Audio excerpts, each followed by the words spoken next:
At my sister's funeral that day, the rain poured relentlessly.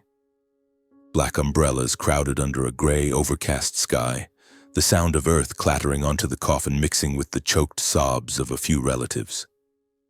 I stood there, my heart heavy, wondering how I could possibly go on living when Chelsea, my only twin sister, the one who had been by my side since the moment we were born, was gone forever. The pain tore through my chest, leaving me almost numb. But then, suddenly my phone lit up with a message from an unknown number. On the rain-blurred screen there were just a few words. "I'm alive. That's not me in the casket." My entire body froze, my hands trembling so violently I nearly dropped the phone. My heart seemed to stop beating. Who sent this message? Could it really be my sister Chelsea? If she was truly alive, then who was lying in that coffin? And more importantly, who had orchestrated this whole thing? My name is Scott Newman, 33 years old, an ordinary worker in Flint, Michigan. I never imagined my life would plunge into a nightmare as horrifying as this. To understand why everything led to that moment, the moment I stood by my sister's grave, receiving a message that turned my world upside down, I have to start from the beginning. From our childhood, when Chelsea and I were just two kids clinging to each other in the midst of a broken family. This is the story of our origins, of a tear-filled childhood and secrets only the two of us shared. Chelsea and I were born on a freezing November morning in 1992, in a small hospital in Flint, Michigan. We were twins, with me coming out a few minutes earlier, enough to be called the older brother.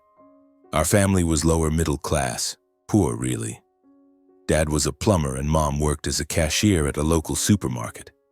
They married young, full of hopes, but life quickly turned those dreams into burdens. Flint was in decline at the time, with General Motors cutting jobs, and our parents struggled with mounting bills. We lived in a small two-story house with peeling walls and a leaky roof whenever it rained. It wasn't a cozy home. It felt more like a battlefield. From a young age, I realized our parents didn't really want us. They argued constantly, their shouts echoing through the thin walls. Why did we even have them? They just make everything worse. I once heard Mom scream late at night as Chelsea and I hid under the blankets, holding each other tightly. Financial pressures made them see their children as burdens, extra mouths they couldn't afford to feed. Dad often came home drunk after work, reeking of alcohol, while Mom cried and blamed him for not earning more. They were selfish, focused only on themselves, and we, two kids, became invisible victims. Chelsea and I only had each other. We were each other's shield, protecting one another from that coldness. As twins, we were strikingly similar, both with dark brown hair, blue eyes, and crooked smiles when we tried to hide our sadness. But our personalities differed. I was stronger, always protecting her, while Chelsea was smart, dreamy, always finding ways to make things better. From the age of 6, we learned to take care of ourselves. Breakfast was often peanut butter sandwiches we made ourselves because Mom slept late after night shifts. We walked to school hand in hand, avoiding the dark streets of Flint where older kids would bully us. One memory I'll never forget is the Christmas Eve when we were 8. Our parents had a huge fight, as usual, about money. Dad smashed a glass and Mom cried and went to bed. We sat under a cheap fake Christmas tree with no gifts except a few stale candies. Chelsea looked at me, her eyes glistening with tears. "Scott, did Santa forget us this year?" I swallowed my own tears and hugged her tightly. "No way. He's just busy, but I'll be your Santa. Tomorrow I'll find something to give you." And I did. I snuck out, picked up some pretty stones by the river, and drew clumsy pictures on them with colored pencils. Chelsea beamed, hugging me. "You're the best brother in the world." In that moment, amidst the coldness of our family, we found warmth in each other. As we got older, around 12, we started working odd jobs to support ourselves. Flint wasn't an easy place for kids, but we were resilient. I delivered newspapers in the early mornings, running through snow-covered streets, the cold wind biting my skin. Chelsea babysat for a neighbor, earning a few dollars an hour. We shared every penny, half for school supplies, the other half for ice cream on sweltering summer days. "I'm saving for books. You can buy whatever you want," Chelsea would say. But I always spent most of it on her. We hid our money under the bed in an old tin box, afraid our parents would find it and take it. The evenings when our parents fought were the worst. Their shouts rose from the living room, objects shattering. We hid in our shared bedroom, the door locked tight. Chelsea would cry, burying her face in her pillow while I held her and told stories to distract her. "Imagine, Chelsea, we'll grow up, leave this place and live somewhere beautiful. I'll work hard, you'll study well, and we'll have our own house." She'd nod, wiping her tears. "And we'll never fight like Mom and Dad, right?" I promised her that though deep down I knew life wasn't that simple. Our childhood was filled with tense moments, not the thrilling kind of adventure, but a constant undercurrent of stress. In school, Chelsea was far better than me. She loved books, devouring ones she borrowed from the library. I preferred hands-on work, fixing bikes for neighbors to earn extra cash. But we always shared. She taught me math, and I taught her to swim in the Flint River, even though the water was dirty and dangerous. One summer afternoon, we nearly drowned when a strong current pulled her under. I dove in, dragged her to shore, both of us coughing and gasping. "You saved me," she whispered, clinging to me. In that moment, I realized she was everything to me. Not just my sister, but a part of my soul. The childhood years in Flint, Michigan, though harsh, forged us into resilient people. But as we turned 18, our paths began to diverge. Chelsea, with her sharp mind and big dreams, was destined to soar far. I, on the other hand, chose to stay in Flint, tied to its dusty streets and simple life. That was the beginning of a journey neither of us could have anticipated. A journey leading to dark secrets, that rain-soaked funeral, and the message that made me question everything. I still remember the day Chelsea received her scholarship acceptance letter from a university in Boston. It was a fall afternoon with golden leaves scattered across the yard. We sat on the front steps, our breaths mingling in the cold air. Chelsea opened the envelope, her hands trembling, then screamed with joy. "Scott, I got in!" Her eyes sparkled as if the whole world was opening up before her. I smiled, hugging her tightly, but a pang stirred in my chest. I was proud, but also afraid that the distance between Boston and Flint would pull us apart, not just physically, but emotionally. Chelsea was always the smarter one. At school, she was praised by teachers and loved by friends. She had a way of making everything feel lighter, even on the darkest days. I was the opposite. Struggling with school, not suited for books. I liked the smell of motor oil, the sound of car engines, and the satisfaction of fixing something broken. While Chelsea pored over her homework, I was out in the yard repairing bikes for neighborhood kids to earn a few bucks. But despite our differences, we always complimented each other. She patiently explained math problems to me, and I taught her how to swim, how to stay calm when the Flint River's current pulled hard. Those small moments bound us closer than anything else. When Chelsea was preparing to leave for Boston, I decided not to pursue further studies. "I'll work as a laborer, stay here, and look out for you from afar," I told her one night as we sat under a starry sky. Chelsea grabbed my hand. "You don't have to take care of me forever, Scott. I'll study hard, make lots of money, and we'll live together somewhere better." I nodded, but deep down I knew her dreams were bigger than anything Flint could hold. The day she boarded the bus to Boston, I stood at the station watching her wave through the window. "Promise you'll visit, Scott," she shouted. I grinned. "Promise, but don't you forget me either." Tears streamed down her face, and I turned away so she wouldn't see me crying too. I stayed in Flint, working at a factory making auto parts. The job was grueling with long night shifts, but steady. I rented a small apartment, lived frugally, and occasionally sent money to Chelsea for books. My life was simple. Work in the morning, watching football in the evening, fixing cars for neighbors on weekends. I didn't dream as big as Chelsea, but I was content. As long as she was okay, that was enough for me. In Boston, Chelsea thrived like a fish in water. She wrote letters often, describing her classes, new friends, and the vibrant city. Scott, Boston is so beautiful. I walked along the Charles River once and wished you were here. She called every week, her voice brimming with excitement. Hearing her warmed my heart, though sometimes I felt left behind. She was living in a different world, one of tall buildings and big opportunities, while I remained in Flint, surrounded by dust and the hum of machinery. Then one day, Chelsea told me about a guy she met at school. James, a medical student from a wealthy family in Cape Cod, Massachusetts. He's really nice, Scott. Not arrogant like other rich people. I laughed over the phone. Watch out, don't let him distract you from your studies. But deep down, I was worried. Chelsea was young, and I didn't want her to get hurt. But James turned out to be exactly as she described. Kind, thoughtful, and genuinely in love with her. When she brought him to Flint for the first time, I saw the difference immediately. James wore an expensive dress shirt and spoke politely, but he didn't look down on me, a grease-covered worker. Chelsea talks about you a lot, he said, shaking my hand firmly. I nodded, sizing him up carefully, but I couldn't help liking him. Chelsea and James quickly became a couple. After a few years of dating, they got married. I flew to Boston for the wedding, my first time leaving Flint. The ceremony was held at a seaside mansion in Cape Cod owned by James's family. I stood there in a borrowed suit, feeling out of place among the elegant guests. But when Chelsea walked out in her pristine white wedding dress, I forgot everything else. She looked like an angel, her smile radiant.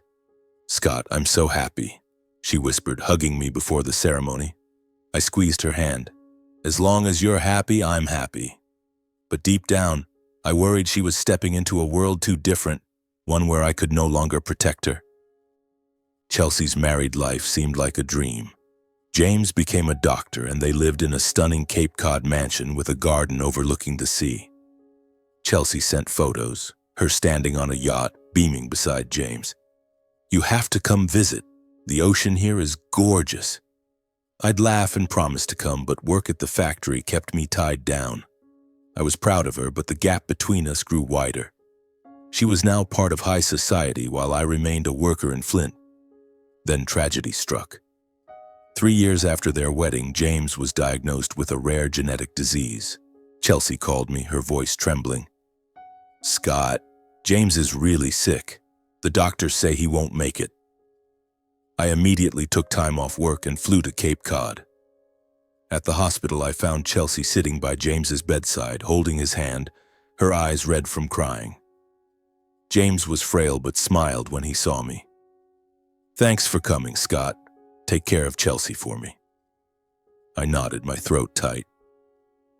A month later, James passed away. Chelsea was devastated. I stayed in Cape Cod for a few weeks, trying to comfort her. Scott, I don't know how to go on, she sobbed, her head on my shoulder. I held her. You're stronger than you think, Chelsea. I'll always be here. But I knew she was grappling with a pain I couldn't fully understand. James wasn't just her husband. He had opened up a new world for her, a world of safety and love we never had in Flint. After James's funeral, his lawyer called Chelsea in. I went with her, still in my old suit. At the lawyer's office, we learned that James had left his entire estate to Chelsea, nearly $30 million, including bank accounts, the Cape Cod mansion, a luxury yacht, and shares in his family's company. Chelsea was stunned, gripping my hand under the table. Scott, I don't want this fortune without James, she whispered. I squeezed her hand. I know, but this is what James left so you could live well. You have to be strong. We left the lawyer's office in silence, stepping out onto the sunlit streets of Cape Cod. The ocean sparkled in the distance, but Chelsea didn't look at it. Her eyes were red, her shoulders trembling slightly. I knew she was thinking of James, the husband who had given her a life we never dared dream of in Flint. But I also saw the burden weighing on her.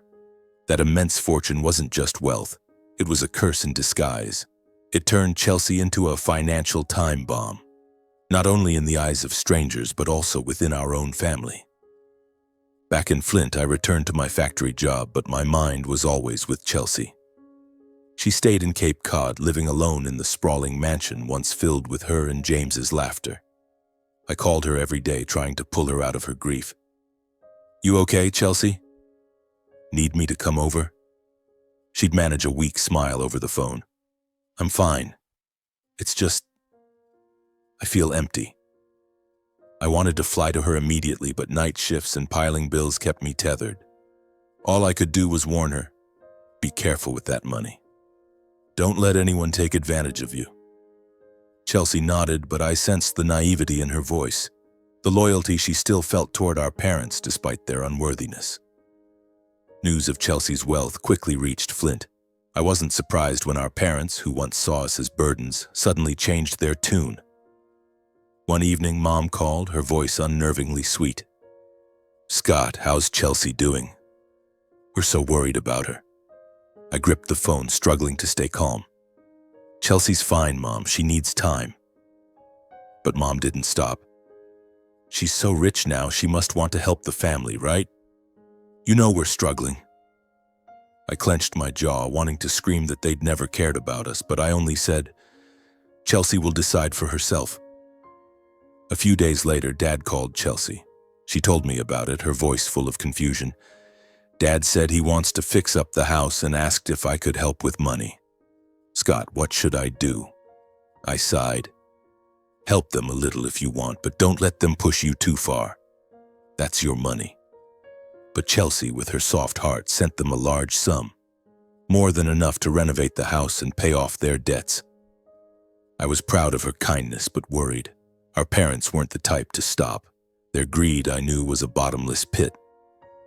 They started calling more often. Mom would complain about medical bills. Dad would hint at buying a new car. "Chelsea, you have a yacht, a mansion, why not share with your parents?" Mom said in a call Chelsea recounted to me. I was furious. "They think you're a bank or something? Chelsea, you need to be firm." She nodded over the phone, but I heard the exhaustion in her voice. "I just want them to be happy. They're our parents, after all."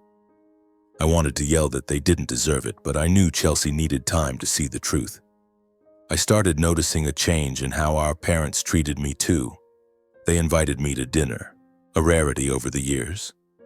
The dinner took place in the old Flint house where we grew up. Dad opened a bottle of wine. Mom smiled brightly, but I saw their eyes. Not familial warmth, but calculation. "Scott, talk to Chelsea for us," Dad said, his tone syrupy. "She's so rich she wouldn't let her parents suffer, right?" I gripped my fork, forcing myself to stay calm. "Chelsea's helped enough. Don't ask for more." Mom looked at me, a flash of irritation in her eyes. "What's that supposed to mean? Family helps each other." I stood up and left without another word. Deep down, I knew they wouldn't stop. Chelsea began to feel the pressure. One night, she called me, her voice trembling. "Scott, Mom and Dad want me to transfer part of the property to them. They say it's how to show filial piety." I nearly shouted into the phone. "Filial piety? What have they ever done for us besides fight and neglect us?" "Chelsea, don't agree to it," she cried. "I know, but I don't want them to hate me." I sighed, softening my tone. "They don't hate you, they just want your money. You have to protect yourself." I tried to convince her, my heart burning with frustration. The pressure from our parents grew heavier. One morning, Chelsea called me in a panic. "Scott, Mom and Dad are pressuring me to give them $1 million. They say if I don't, I'm an ungrateful daughter." I was livid just hearing it. I couldn't take it anymore. I took off work early and drove straight to our parents' house. Inside, Dad was lounging on the couch watching TV while Mom was cleaning the kitchen. I didn't mince words. "Stop it. Stop pressuring Chelsea. She's done enough." Dad looked at me, smirking. "What are you talking about, Scott? Chelsea's so rich, what's wrong with helping us out? It's what kids do." Mom chimed in, her voice icy. "She's got tens of millions. Sharing a few million with us is perfectly reasonable, isn't it?" I was stunned by their shamelessness. "You never cared about us," I said, my voice shaking with anger. "Don't pretend to be good parents now." Dad stood up, pointing at me. "How dare you talk like that? If it weren't for me and your mom, you wouldn't even exist." I turned and walked out, my heart heavy. They felt no shame, no guilt for exploiting their own children. The invisible pressure Chelsea faced didn't just come from our parents. Word of her wealth had spread and strangers started approaching her. Someone claiming to be an old friend of James called, suggesting she invest in real estate. Another sent a letter asking for charity donations. Chelsea was exhausted from saying no, but she didn't want to hurt anyone's feelings. "Scott, it feels like the whole world is staring at my bank account," she said once, her voice bitter. All I could do was comfort her. "You're not alone. I'll always be here, standing by your side." In those months, I could sense Chelsea's unease in every phone call. Each time I heard her voice, I detected a creeping fear. Not of losing her money, but of losing herself in the whirlwind of greed from those around her. And most terrifyingly, our parents, who should have been her rock, were the source of the greatest pressure. One evening, as I was eating instant noodles in my small apartment, Mom called. Her voice was so sweet it sent chills down my spine. "Scott, I was thinking we should organize a family trip. Chelsea has that yacht James left her, right? We could all go on a vacation, help her relax, and mend family bonds." I went silent. The idea sounded reasonable, but something felt off. Our parents had never cared about mending family ties.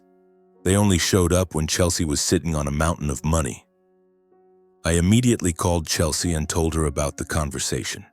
She was quiet for a moment, then said, "Scott, I was thinking a trip might help me unwind. These past few months have been exhausting." I hesitated. "Are you sure?" "I don't trust Mom and Dad." Chelsea gave a weak laugh. "They're our parents, after all. Maybe they want to make up for things." I wanted to argue, but her voice was full of hope. I couldn't bear to snuff out that flicker of light in her, so I nodded. "All right, I'll go with you. But if anything feels wrong, you listen to me." The trip was planned quickly. Our parents suggested a few days sailing on James's luxurious yacht, setting out from Cape Cod along the Massachusetts coast. Chelsea was excited and started preparing.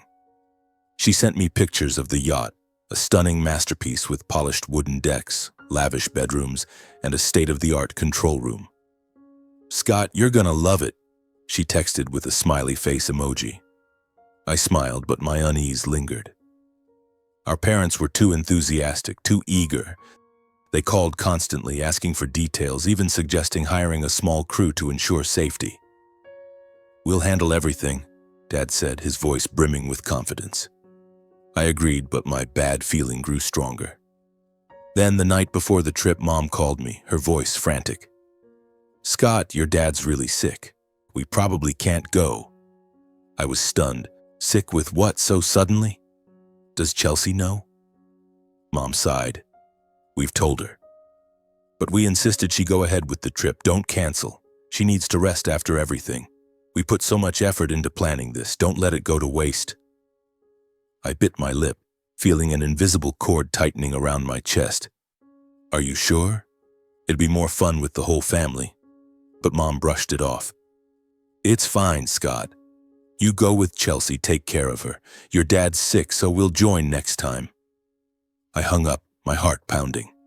Something was wrong, but I couldn't pinpoint it. I called Chelsea right away. She confirmed that our parents had called, her voice tinged with sadness. Mom said Dad has pneumonia and can't go. But she insisted I should still do the trip, said I need to clear my mind after James's death. I frowned. This feels strange. Why would Dad get sick right now? Chelsea paused, then said, "Maybe you're worrying too much. It'll be fine. The crew's already been hired by Mom and Dad. You'll come with me, right?" I sighed, not wanting to disappoint her. "All right, I'll go with you." On the day of the trip, I drove to Cape Cod. Chelsea met me at the marina, her smile as bright as it used to be, though her eyes still carried a trace of sadness. The yacht was even more magnificent than I'd imagined. a floating palace on the water. The crew consisted of 3 people, a seasoned captain, a technician, and a young assistant. They were polite and seemed professional. "Everything's ready, sir," the captain said, his voice steady. Chelsea grabbed my hand, pulling me onto the deck. "Scott, it's gonna be fun. Just you and me like when we were kids." We set sail on a clear morning, the sea shimmering under the sun. Chelsea stood dissenting at the bow, her hair blowing in the wind, smiling at me. "Remember when we swam in the Flint River?" "This is a bit fancier," I laughed, but my heart wasn't at ease. I checked the communication systems and asked the captain about the weather forecast. "Everything's fine, Scott," he said. "It's just a short trip, nothing to worry about." But I couldn't shake the feeling that behind this calm a storm was brewing, not just from the sea, but from our own family. The first day on the yacht passed peacefully. Chelsea and I sat on the deck, sipping fruit juice, reminiscing about old stories. She laughed more, as if the weight on her shoulders had lightened. But by the second day, the sky began to darken. Gray clouds rolled in, and the wind picked up. The captain reassured us. "It's just a small storm, we'll steer around it." I nodded, but told Chelsea to stay in the main cabin where it was safer. That night I couldn't sleep, pacing the deck, checking everything. The communication system started acting up. Radio signals were weak and the satellite phone wouldn't connect. "Probably the weather," the technician said, but his anxious look unsettled me. At dawn on the 3rd day, the storm hit like a monster. Waves several meters high crashed against the yacht, flooding the deck. Chelsea clung to my hand, her face pale. "Scott, I'm scared." I pulled her into the cabin, shouting at the captain, "Turn back! This storm's not normal." But he shook his head. "We're too far out. Turning back would be more dangerous." The wind howled and the waves roared, drowning out our voices. Everything descended into chaos. Then, like a nightmare, the yacht shuddered violently. A loud explosion came from the engine room. "The engine's gone!" the technician yelled. Waves pounded the boat, making it lurch. I dragged Chelsea to the lifeboat, securing a life jacket on her. "Listen to me. If the boat capsizes, hold on to me, okay?" She nodded, her eyes full of tears. The captain and crew scrambled, searching for life preservers. But before I could do anything else, a massive wave hit. The yacht flipped like a leaf in the vast ocean. Icy water engulfed me. I surfaced, shouting Chelsea's name over the roaring waves. "Chelsea! Chelsea!" I swam, searching in the darkness, but saw only debris from the yacht floating around. My strength and swimming skills from our days in the Flint River kept me afloat, but I couldn't find Chelsea or anyone else. The waves kept coming and I clung to a piece of wood, calling her name until my voice gave out. There was no response, just the sound of wind and sea. I don't know how long I drifted, maybe hours, maybe a day. The storm calmed, but I was exhausted, frozen to the bone. Finally, a distant light flickered. The Coast Guard arrived, pulling me onto their rescue boat. "Where are the others?" I shouted, my voice hoarse. They shook their heads. "We're still searching, but we haven't found anyone." I collapsed, tears mixing with the seawater on my face. "Chelsea, where are you?" The Coast Guard launched a widespread search but found no trace of Chelsea, the captain, or any of the crew. They brought me to shore, where I lay in a hospital, my body drained and mind in turmoil. Every time I closed my eyes, I saw Chelsea being swept away by the waves, heard her calling my name. I blamed myself. Why didn't I stop this trip? Why didn't I suspect something sooner? I lay in the hospital bed, my body aching, my mind clouded as if still submerged in that stormy night. The hospital room was cold, filled only with the steady beeping of the heart monitor and the pale light from the window. I gripped the thin blanket, trying to block out the image of Chelsea being swept away. Every time I closed my eyes, I heard her voice calling Scott, amid the howling wind and crashing waves. Blaming myself, I muttered, "Why didn't I stop her? Why didn't I see it coming?" But there were no answers, only heart-wrenching pain. After 2 days in the hospital, my emotions in tatters and my heart broken, our parents came to visit. Dad wore his old worn jacket and Mom had a gray scarf. They looked like they'd rushed over. But something in their eyes sent a chill down my spine. Not parental concern, but a strange tension, as if they were acting in a play. Mom approached, placing a hand on my shoulder, her voice trembling but insincere. "Scott, are you okay?" We were devastated when we heard. Dad stood behind her, nodding, but his gaze avoided mine as if searching for something. "Thanks for coming," I said, my voice raspy, trying to stay polite despite the turmoil inside. Mom sat by the bed, taking my hand. "Tell us what happened on the yacht," she said, her tone overly eager. I frowned, recounting briefly the storm, the yacht capsizing, my search for Chelsea with no success. Mom nodded, but her eyes lit up strangely when I mentioned Chelsea. "So, you're sure you didn't see her?" she asked, her voice low as if probing. I froze, feeling like someone had poured ice water over me. "I'm sure," I replied, looking straight into her eyes. "I looked everywhere, but the waves were too strong." Dad cut in, his voice low but loaded with implication. "The Coast Guard said they didn't find anyone else." "Maybe. Chelsea's—" He trailed off, but his tone made me shudder. They weren't grieving, weren't crying. They were confirming something, as if needing me to verify Chelsea was gone. Mom squeezed my hand tighter. "Poor girl," she said, her eyes welling up, but I knew her too well. Those tears weren't real, just like the times she cried during fights with Dad only for attention. "We just wanted her to rest, so we suggested the trip." She continued, her voice full of justification. "Who could have known this would happen?" I looked at her, then at Dad, searching for a shred of sincerity, but found only calculation. Why were they so insistent on Chelsea going only to back out at the last minute? My bad feeling surged, but I stayed silent, pretending to be exhausted so they wouldn't press further. Dad stepped forward, patting my shoulder. "Rest up, Scott. This isn't your fault." They stayed a few more minutes, asking more questions about the yacht, who was there, how the communication systems worked, what the Coast Guard said. Each question felt like a drill boring into my pain, as if they wanted to ensure no trace of Chelsea remained. When they left, Mom turned back, giving me an inscrutable look.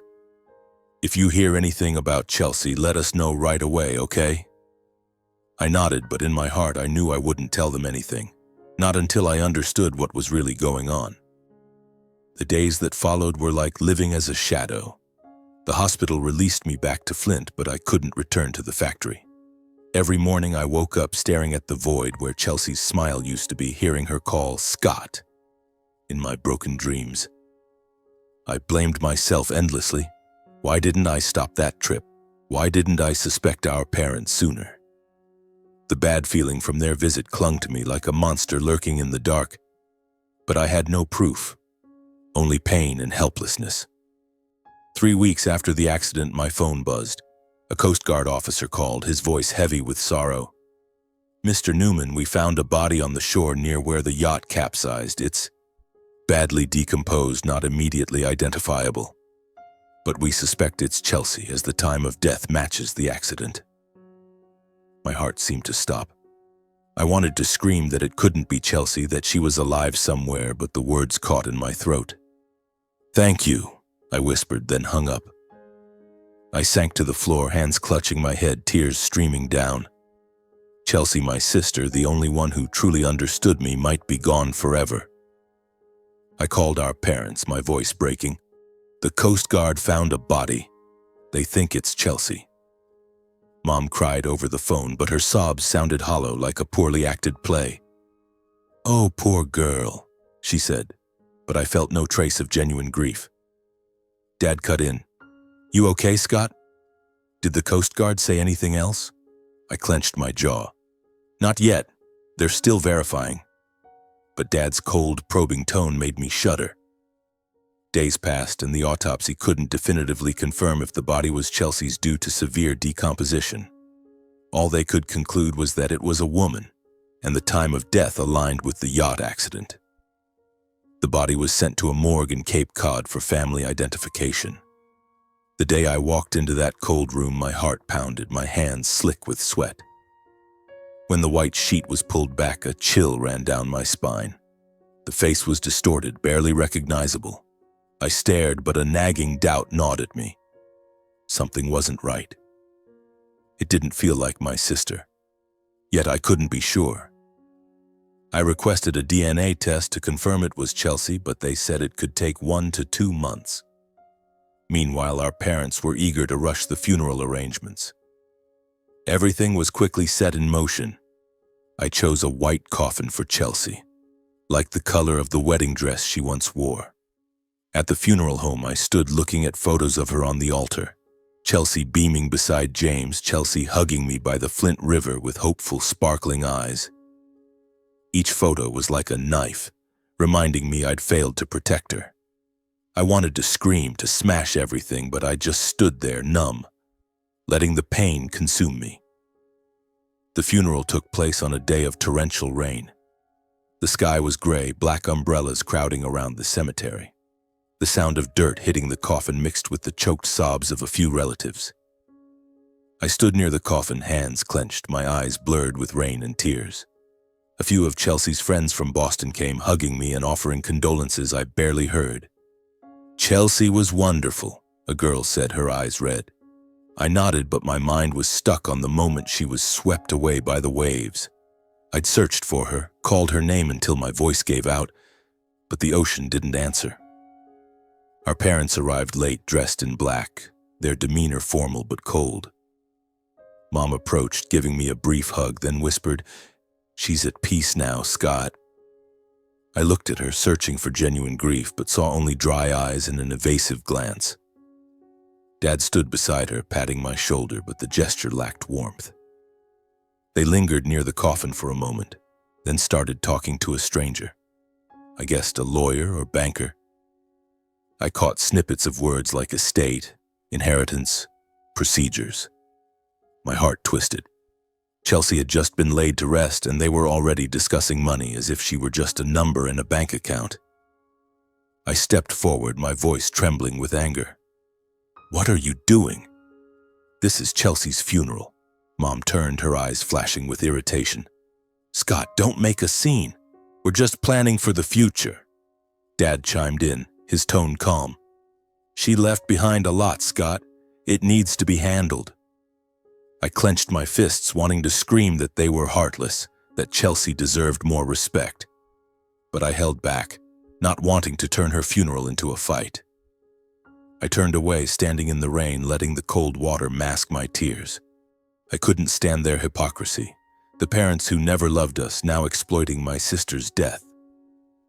As the ceremony neared its end, people began to leave. I stood alone by the grave, staring at the headstone engraved with Chelsea's name. The rain soaked my coat, but I didn't care. I whispered, "Chelsea, I'm sorry. I couldn't protect you." At that moment, my phone buzzed in my pocket. I pulled it out, the rain-blurred screen displaying a message from an unknown number. "I'm alive. That's not me in the casket." My body froze, my hands shaking so badly I nearly dropped the phone. My heart seemed to stop. Who sent this message? Was it Chelsea? If she was alive, who was in the coffin? What was this damn message about? I looked around. The rain kept falling, the cemetery empty.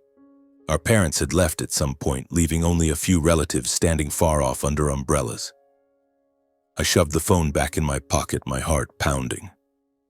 I couldn't let anyone see me panicking. I quietly left the cemetery, rain streaming down my face, but in my mind 1,000 questions swirled.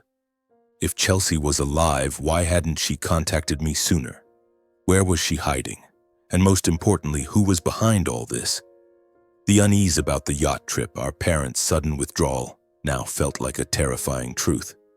I knew I had to act, but first I needed to find Chelsea, if that message was real. I drove away from Cape Cod, not back to Flint, but to a small roadside diner. I needed a quiet place to think. Sitting in a corner booth, I stared at the message, analyzing every word. "I'm alive." Chelsea's voice echoed in my head like when she called me as a child. I wanted to believe she was alive, but the fear that this was a cruel hoax held me back. I texted back, "Chelsea, is it really you? Where can I find you?" But there was no reply. The phone stayed silent as if the message were just a ghost. That night, I lay in a cheap motel staring at the ceiling, trying to piece it together. The yacht trip, the storm, our parents' absence. It was all too coincidental. Was it orchestrated? And if so, what role did our parents play? I gripped the phone, hoping for another message from the unknown number, but it remained silent. I whispered into the darkness, "Chelsea, if you're alive, I'll find you. I promise." I fell asleep in exhaustion, but my sleep was restless, filled with images of Chelsea being swept away by waves and the calculating looks of our parents at the funeral. When I woke, the rain was still falling, the gloom matching my mood. My phone buzzed, a new message from the unknown number.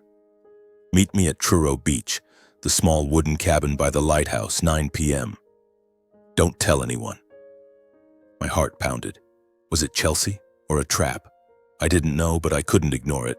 I grabbed my coat, took my car keys, and drove to Truro Beach, not far from Cape Cod. The rain kept falling, the road slick, but I didn't care. If there was even the slightest chance Chelsea was alive, I had to take it. Truro Beach was deserted when I arrived, with only the sound of waves crashing and the faint glow of the lighthouse. I found the small wooden cabin tucked behind the dunes, its windows dimly lit. I knocked, my heart pounding so hard I could hear it in my chest. The door creaked open, and there stood Chelsea, alive in the flesh but thinner, her eyes full of worry. "Scott," she whispered, throwing herself into my arms. I held her tightly, tears streaming down my face. "Chelsea, is it really you?" I thought. I couldn't finish before she pulled me inside, quickly shutting the door and glancing outside as if afraid someone was watching. The cabin was sparse, just a table, a few chairs, and an old mattress. Chelsea sat down, trembling, and began to tell me everything. "A fisherman saved me. He found me drifting at sea, clinging to a piece of the yacht's wreckage. He brought me here, but I asked him to keep it a secret. I'm scared, Scott. I think someone wanted to kill me." I froze, sitting across from her, holding her hands tightly. "Chelsea, tell me everything." She took a deep breath, her voice shaking. "The body the Coast Guard found. I think it's the assistant from the crew or someone else, I don't know. But Scott, I suspect Mom and Dad. They suggested the trip, they hired the crew, but then backed out at the last minute. Mom said Dad was sick, but did you see him sick? They knew about my fortune and they wanted it." I nodded, my heart heavy. I told her about the funeral, how our parents discussed the estate right by the coffin, their cold, calculating looks. "I thought the same, Chelsea." They weren't grieving. They were satisfied, like they knew you wouldn't come back. Chelsea bowed her head, tears rolling down her cheeks. I didn't want to believe it, but it's too clear. They pushed me to go on the trip even when I hesitated. They said it was to help me cope, but I felt like they wanted me gone. I squeezed her hand. "Chelsea, I'm sorry. I should have stopped that trip." She shook her head. "It's not your fault. You've always tried to protect me." Then Chelsea revealed a secret that stunned me. "Scott, I was worried something like this might happen, so before the trip I made a secret will. If anything happened to me, all my assets would go to you. And if anything happened to you, everything would go to a charity. I didn't tell anyone, not even Mom and Dad." I stared at her, incredulous. "Chelsea, why didn't you tell me sooner?" She gave a sad smile. "I didn't want you to worry. I just wanted to make sure if anything happened, the money wouldn't end up with people who don't deserve it." I hugged her, feeling both proud and heartbroken. Chelsea, no matter the circumstances, always thought of me first. But that also meant if our parents knew about the will, they'd come after me too. "Chelsea, you have to stay safe. We need evidence to expose them." She nodded, her eyes flashing with determination. "I know, but I can't show myself now. If they know I'm alive, they'll try again." We sat in the dimly lit cabin, planning under the faint glow of the lamp. First, we had to secure the will. Chelsea said it was held by her private lawyer, Harold Grayson, a trustworthy man. "I'll contact him, ask him to keep everything confidential," she said. I nodded. "I'll meet Grayson, make sure the will is safe. But more importantly, we need proof that Mom and Dad were behind the accident." I suggested returning to the marina where the yacht had departed to investigate anything suspicious before the trip. Chelsea gripped my hand, her voice firm. "Scott, I trust you. But you have to be careful. If they were willing to hurt me, they won't hesitate with you." I nodded, anger and determination rising within me. Our parents, who had neglected us since childhood, were now willing to kill their own child for money. I wouldn't let them win. Before leaving the cabin, I hugged Chelsea tightly. "Are you safe here?" I asked. She nodded. "The fisherman is kind. I'll be okay until we have enough evidence." I looked at her, my heart aching at how thin she was, her eyes tired but still shining with resilience. "I'll be back soon. No one's touching you again." She smiled, the same smile from when we were kids. "You're my hero, Scott." I left the wooden cabin late at night. The rain had stopped, but the air remained heavy, as if the storm from the yacht was still lurking somewhere nearby. Driving back to Cape Cod, I felt a fire blazing in my chest, not just hope because Chelsea was alive, but anger. Our parents, who had neglected us since childhood, were now willing to kill their own child for money. I gripped the steering wheel tightly, telling myself, they won't get away with it. Not this time. The next morning, I drove to the office of Harold Grayson, Chelsea's lawyer in downtown Cape Cod. He was an older man with silver hair, a deep voice, and sharp eyes. I introduced myself, explaining that Chelsea had entrusted me to check on her will. Grayson studied me, his gaze probing. "Miss Newman mentioned you. I thought she was..." He paused as if realizing something. I lowered my voice. "Chelsea's alive, Mr. Grayson. She's in hiding for her safety. I need to ensure the will is secure." He nodded, asking no further questions, and led me to a safe. The will was there, clearly stating that if Chelsea died, all her assets would go to me. "I'll keep it confidential," Grayson said. "But be careful. Money makes people do terrible things." I thanked him and left the office, feeling a slight relief, but the weight still pressed on my shoulders. The will was safe.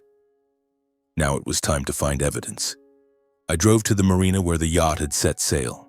The Cape Cod marina was quiet in the early morning, with only a few fishermen and workers cleaning up. I walked into the manager's office. The manager, a gruff old man named Joe, eyed me suspiciously. "You're asking about the yacht that capsized, right?" "Sad story." I nodded, explaining I was the brother of the victim. Joe sighed, pointing to a dock worker mopping the floor. "Talk to Eddie. He notices weird stuff." Eddie was a young guy with messy hair and sunburned skin. I bought him a coffee and led him to a secluded corner of the marina.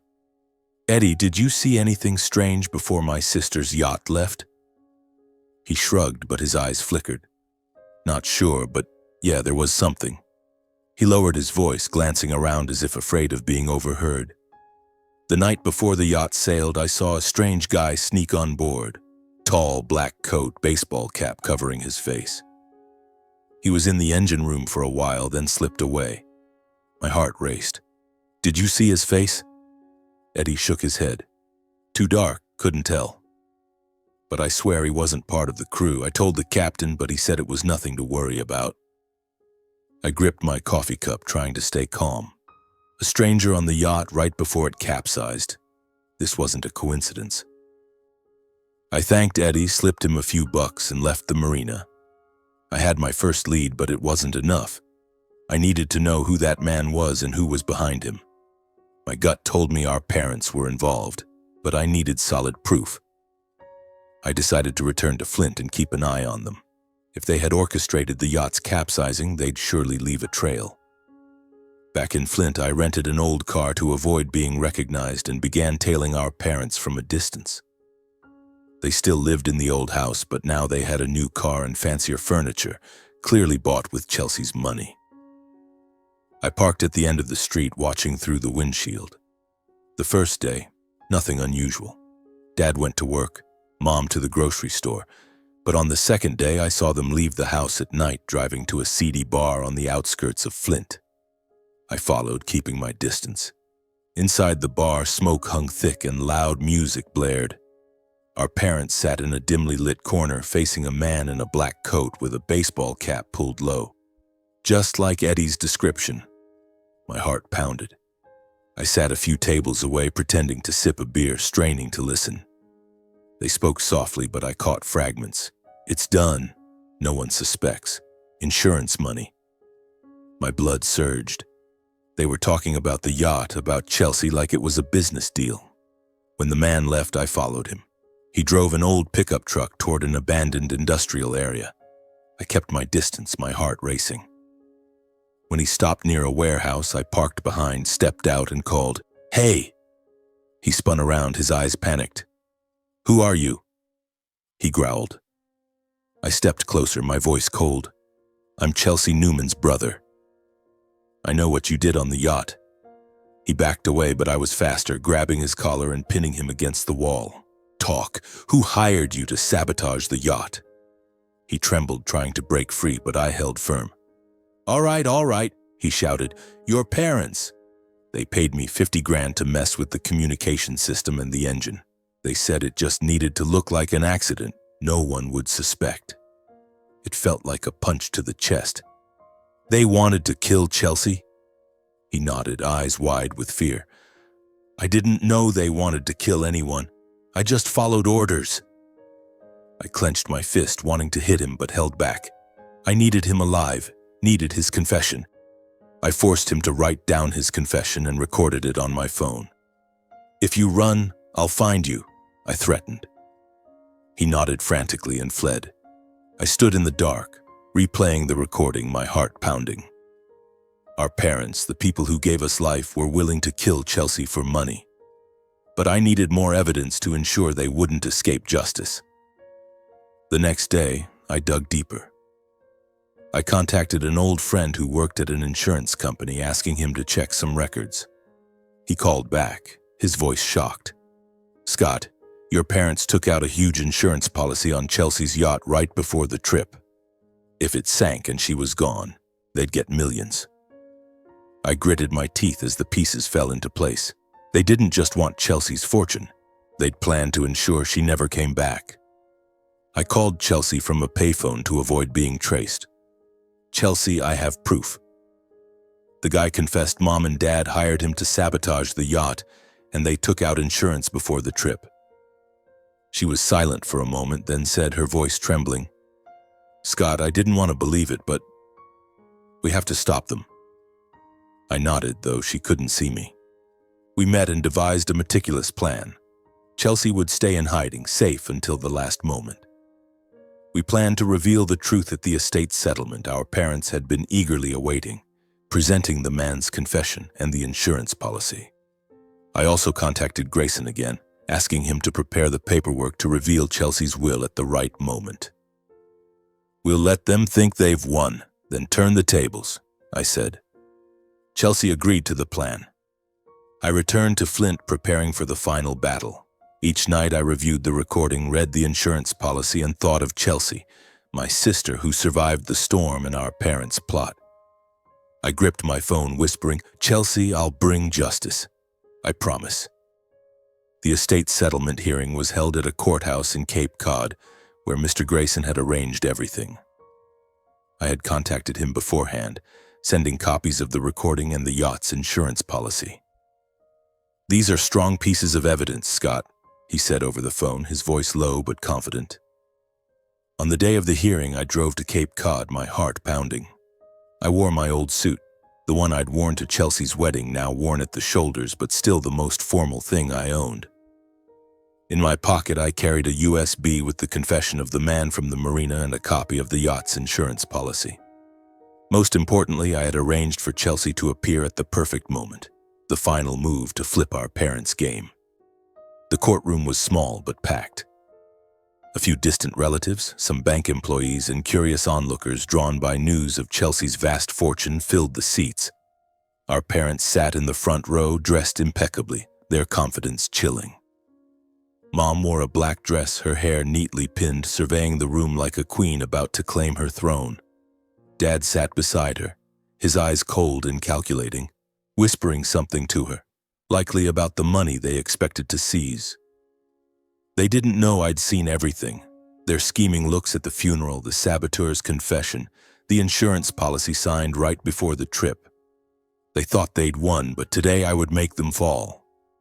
The judge, a middle-aged man with a stern voice, opened the session. Mr. Grayson stood, briefly outlining the estate distribution process. Our parents sat upright, Mom even flashing a slight smile as if everything was already in their grasp. I stood in the corner of the room, hands clenched, waiting for the moment. The judge asked, "Is there anyone who objects or has additional information regarding Chelsea Newman's will?" Our parents glanced around, their smug expressions certain no one would dare speak. That's when I stepped forward. "Your Honor," I said, my voice ringing through the room, drawing every eye to me. "I have critical information." Dad spun around, his eyes flashing with anger. Mom gripped his hand, her face paling but still trying to maintain composure. I continued. "Chelsea Newman, my sister, is not dead. She's alive, and there are people in this room who plan to kill her for her fortune." The courtroom erupted in murmurs. The judge frowned. "Mr. Newman, do you have evidence? This is a serious accusation." I took a deep breath and stepped to the center of the room. "I have proof, Your Honor. And more than that, I have Chelsea herself." I turned toward the door.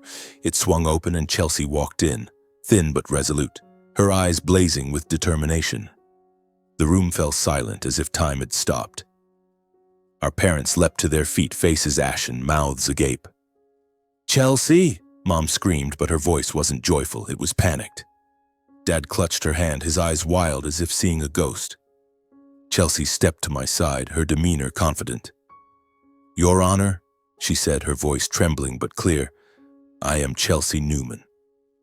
I didn't die in the yacht accident. I was rescued, but I had to hide because I believe someone tried to kill me for my inheritance." The courtroom buzzed again, whispers spreading through the crowd. The judge raised a hand for silence. "Miss Newman, please explain further." I stepped forward, pulling the USB from my pocket. "Your Honor, I have evidence that the yacht's capsizing was no accident. A man hired by our parents confessed to sabotaging the yacht's communication system and engine." I handed the USB to a court officer, requesting the recording be played. The man's trembling voice filled the room, clear and damning. "Her parents paid me 50 grand to mess with the yacht. I didn't know they wanted to kill anyone. I just followed orders."